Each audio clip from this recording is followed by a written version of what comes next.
Hari Orang Miskin Sedunia telah menjadi salah satu peristiwa paling penting dalam kalender Vatikan. Sejak dilembagakan oleh Paus Fransiskus pada tahun 2017, banyak inisiatif telah dikembangkan untuk membantu mereka yang paling membutuhkan. Tahun ini, para saudara, acara tersebut ditandai dengan tindakan pribadi dari Bapak Suci yang menyumbangkan sepasang sepatu miliknya. Jadi ceritanya itu, sepatu ini adalah sepatu khusus yang diberikan pekan lalu untuk menggantikan sepatu tua yang dipakai sejak dari Argentina.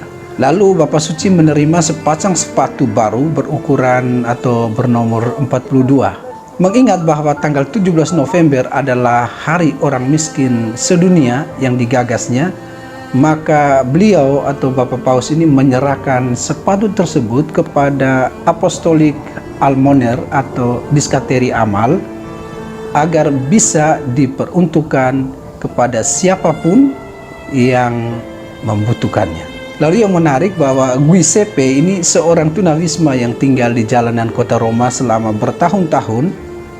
Hari itu pergi ke kantor amal Vatikan dan meminta sepatu baru karena sepatunya sudah usang.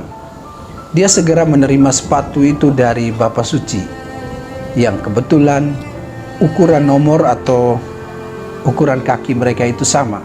Tidak hanya itu, beliau kemudian diundang oleh Paus Fransiskus untuk berbagi momen spesial, yaitu makan siang bersama di Aula Paulus ke-6 bersama 1.300 orang miskin dan tunawisma di sekitar kota Roma. Pada saat itu Paus juga mengumumkan bentuk solidaritas lain, seperti perpanjangan jam kerja klinik yang terletak di seputar lapangan Santo Petrus untuk melayani 150 tunawisma setiap hari.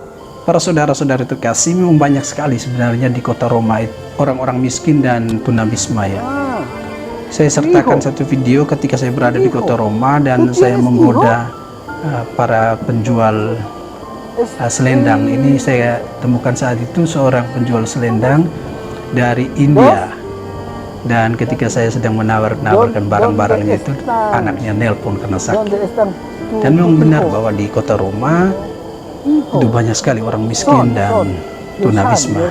Mereka ini dari berbagai negara, imigran dari berbagai negara. Salah satu contohnya itu seperti penjual selendang ini tadi dari India. Dia mengatakan bahwa dia di situ sudah beberapa tahun. Sebelum makan bersama, Paus Fransiskus merayakan misa di mana ia meminta untuk tidak mengabaikan kebutuhan orang-orang lain, namun kita perlu menyentuh tangan orang-orang miskin dan memberi mereka harapan bahwa Tuhan tidak pernah melupakan mereka. Para saudara, sejak terpilihnya menjadi uskup Roma, Paus Fransiskus tidak mau memakai sepatu kulit tradisional yang menjadi khas ya, itu warnanya merah, dan beliau kemudian memilih untuk terus memakai sepatu hitam sederhana yang sama seperti digunakan saat masih berada di Argentina. Paus Fransiskus mengisahkan tentang sepatu hitamnya. Dia katakan bahwa ini dibuat di toko sepatu ortopedi tradisional yang terletak di pinggiran kota Buenos Aires oleh pembuat sepatu Argentina yang bernama Carlos Samaria. Pada awal masa kepausannya, sangat menarik, dia mengundang Carlos Samaria untuk ke Vatikan. Paus Fransiskus memanggil sahabatnya Carlos Samaria yang saat itu berusia 80 tahun untuk ke Vatikan. Ketika saya diundang ke Vatikan, kata Carlos, saya tahu bahwa dia tidak menginginkan sepatu baru. Dia hanya ingin saya memperbaiki sepatu lamanya. Tetapi sekarang saya sedang menyiapkan sebuah sepatu sederhana yang baru untuknya. Itulah kisah dari Carlos Samaria saat diundang untuk mengikuti misa di Vatikan. Ia menjelaskan bahwa sepatu yang dikenakan Paus itu berpotongan sederhana, terbuat dari kulit, lalu bagian atasnya halus tanpa ornamen. Jika Anda melihat salah satu sepatu Paus, itu terlihat seperti galocha, tanpa hiasan. Seiring berjalan waktu, Bapak Suci mengganti produk-produk dari Argentina dengan produk serupa dari ahli ortopedik kesehatan fisioterapi yang terletak di Via del Gelsomino. Ini jalan dekat dengan lapangan Santo Petrus. Para saudara, saya ingin mengambil petikan dari homili Bapak Suci. Ini bagian terakhir yang menurut saya sangat mendalam, menyentuh sekali, karena benar dia melihat bahwa kita mesti bersama-sama untuk memperhatikan orang-orang di sekitar kita yang menderita, karena di sana kita perlu membongkar semua sekat, apapun namanya sekat itu. Kemanusiaan adalah kerja kita bersama.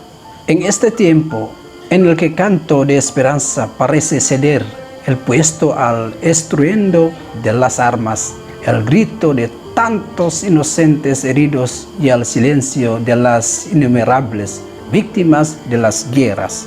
Pada saat ini, ketika nyanyian pengharapan tampaknya digantikan oleh deru-deru senjata, jeritan begitu banyak orang tak berdosa yang terluka, dan keheningan korban perang yang tak terhitung jumlahnya. Dirijámonos a Dios pidiéndole la paz. Somos pobres de paz. Marilah kita berdoa kepada Tuhan untuk perdamaian dunia.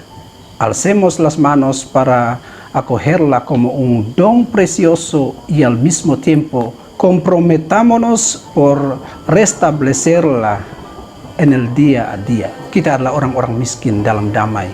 Mari kita angkat tangan untuk menyambutnya sebagai hadiah yang berharga. Dan pada saat yang sama, mari kita berkomitmen untuk menerapkan kembali dalam kehidupan kita sehari-hari. Estamos llamados en toda circunstancia a ser amigos de los pobres, siguiendo las huellas de Jesús, que fue el primero en hacerse solidario con los últimos. Dalam segala situasi, kita dipanggil untuk menjadi sahabat kaum miskin, mengikuti jejak Yesus yang pertama menunjukkan solidaritas terhadap kaum miskin. Que nos sostenga en este camino la Santa Madre de Dios. Semoga Bunda Allah yang tersuci, Maria yang Maha Kudus, mendukung kita di jalan ini. Soy la Virgen de los pobres.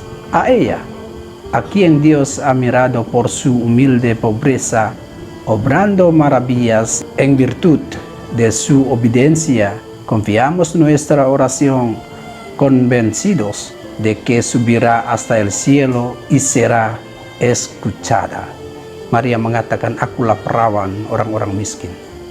Kepadanya yang telah dipandang Tuhan karena kemiskinannya, yang melakukan keajaiban karena ketaatannya, kita mempercayakan semua doa-doa kita, yakin bahwa doa itu akan naik ke surga dan didengar. Tu hijo, ¿tú tienes hijo?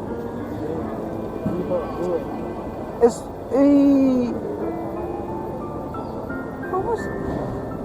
¿Dos? ¿Dónde está?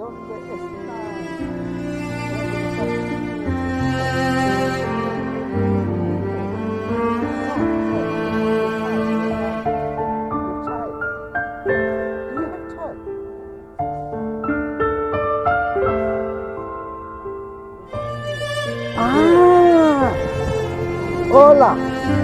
Hola.